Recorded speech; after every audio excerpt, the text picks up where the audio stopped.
Bonjour et bienvenue dans ce nouveau café de l'INAS où on a le plaisir d'accueillir Catherine Loisy. Bonjour Catherine. Bonjour Émilie.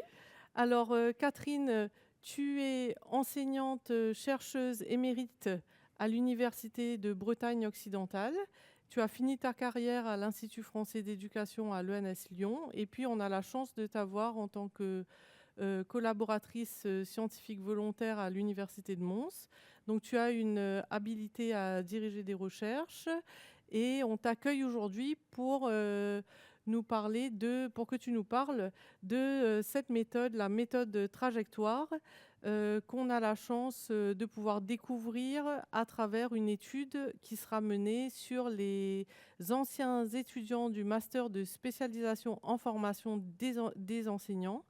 Et donc, c'est un nouveau master qui fait partie de la formation initiale des enseignants. Et c'est une étude qui est menée avec le consortium GoProf, nos partenaires, la Haute École Albert Jacquard, la Haute École en Hainaut et la Haute École Condorcet, qu'on profite pour saluer aujourd'hui et les remercier de leur collaboration. Et donc, cette étude sur la trajectoire des étudiants un an après la formation, elle va se fonder sur cette méthode trajectoire. Est-ce que tu peux nous expliquer les origines de cette méthode, s'il te plaît? Oui, alors cette méthode, elle trouve ses toutes premières origines à la fin d'une recherche qui s'appelait Identité numérique et orientation, qui était une recherche avec des enseignants, c'est-à-dire que ça impliquait les enseignants dans le processus de recherche.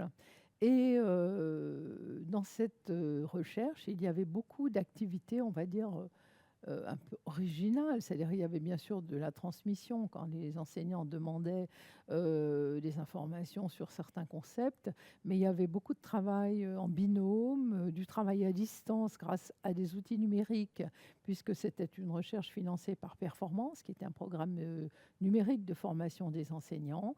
Il y avait du temps pour l'analyse de pratique, il y avait de nouvelles activités à mettre en place avec les élèves, etc. Et notre questionnement, c'était de savoir qu'est-ce que, dans tout ce qu'on avait mis en place, avait vraiment contribué à changer l'activité des personnes participantes. Donc l'idée, c'était de retracer avec les personnes participantes leur trajectoire et essayer de comprendre quels étaient les éléments du projet qui avaient pu contribuer à leur développement professionnel, c'est ça? Voilà. À l'origine, on s'intéressait donc que à cette période-là de la recherche, c'est-à-dire pas toute la méthode, enfin l'outil méthodologique n'était pas complètement déployé, pensé, mais on s'intéressait vraiment à ce temps de la recherche, identité numérique et orientation.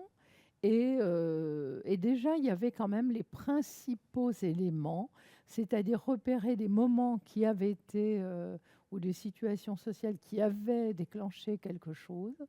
Et l'idée aussi de faire représenter ça visuellement. Donc, c'était les deux points qui déjà étaient là dès la première recherche. Et donc pour représenter ces trajectoires professionnelles, vous utilisez une métaphore. Tu peux nous en dire un peu plus sur cette métaphore? Voilà. Alors, contrairement à un entretien classique qui s'appuie sur une grille d'entretien, simplement, on va dire, dans cet outil méthodologique, la première question, c'est de repérer des moments qui ont été importants du point de vue du développement, puisque, je ne l'ai pas dit, mais depuis, elle ne sert pas qu'à étudier les effets d'une recherche avec les enseignants. Elle se déploie sur l'ensemble de la carrière. Donc, une fois qu'ils ont repéré ces moments ayant soutenu les processus de développement, les personnes participantes sont amenées par un discours à expliquer les caractéristiques des situations et à approcher ce qui s'est transformé et comment ça s'est transformé. Et enfin, on utilise la métaphore de la route pour leur faire représenter leur cheminement, on va Mmh. dire, intellectuel dans leur métier. Et voilà, ils utilisent la métaphore de la route qui permet de représenter pas mal de choses finalement. Et donc chacun utilise la métaphore pour justement donner du sens à cette trajectoire professionnelle et on va retrouver plusieurs choses, par exemple des petits sentiers, des graviers, des ponts. Voilà, ils peuvent utiliser toutes les caractéristiques d'une route et à leur façon. C'est-à-dire, je ne dis pas, vous faites un petit sentier quand vous êtes un peu coincé, hein. Donc, une petite route, un petit sentier, ça peut être à la fois un moment parce que voilà, on ne sait pas trop encore, on n'a pas beaucoup de connaissances, ou au contraire, un moment où ça y est, on marche tranquillement dans un endroit sûr, voilà. De même qu'une autoroute, par exemple, peut être à la fois un endroit où on est un peu perdu parce que c'est très compliqué, ou au contraire l'élargissement d'un cheminement. Donc la métaphore, les gens la mobilisent comme ils le veulent, mais c'est assez intéressant parce que ça simule certaines caractéristiques des situations qu'ils ont vécues. Et donc, ce que le chercheur va faire, c'est analyser le discours qui est produit sur cette métaphore. Et donc là, justement, repérer le sens que la personne donne à ces différents éléments. Donc, ce n'est pas tant l'image qui est importante que le discours qui est produit sur l'image.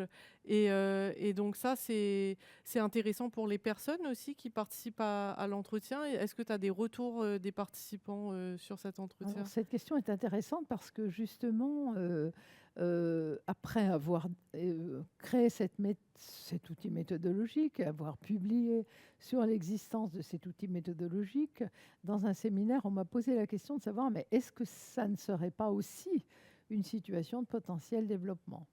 Et alors, du coup, j'ai étudié auprès d'un certain nombre de personnes comment, après cette passation de la méthode trajectoire, avait pu amener des transformations.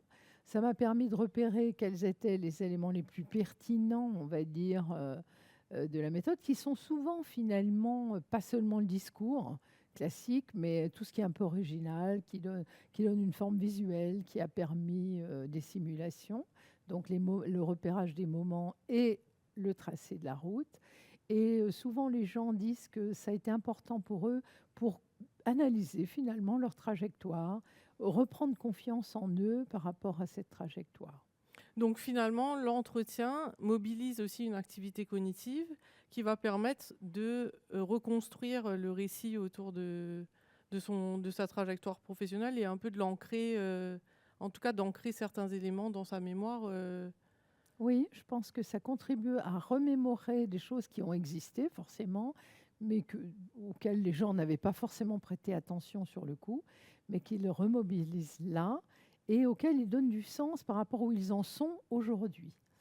Voilà. Donc on pourrait parler d'une réflexivité outillée, en tout cas, autour de Voilà. l'activité professionnelle. Réflexivité, voilà, ça peut être le mot, effectivement.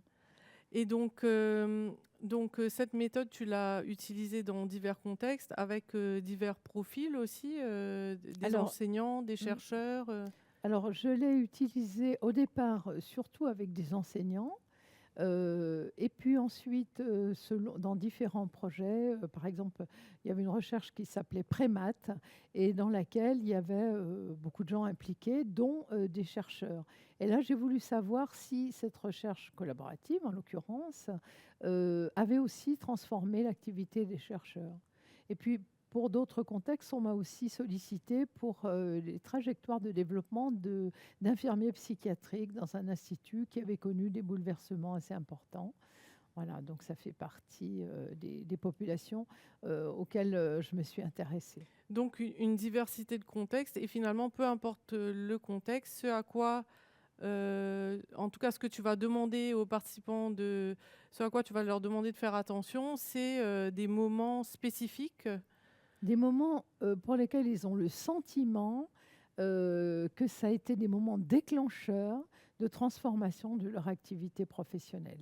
Donc ça peut être des moments où il y a des contradictions, où il y a un besoin de formation, où ils rencontrent une difficulté, par exemple. Des besoins, je ne dis pas des besoins, mais plutôt c'est un moment où ils vont effectivement se trouver dans une situation de contradiction entre soit ce qui se fait là dans l'activité et leur ancienne façon de fonctionner, soit une lecture qui va les interroger sérieusement sur leur activité, par exemple.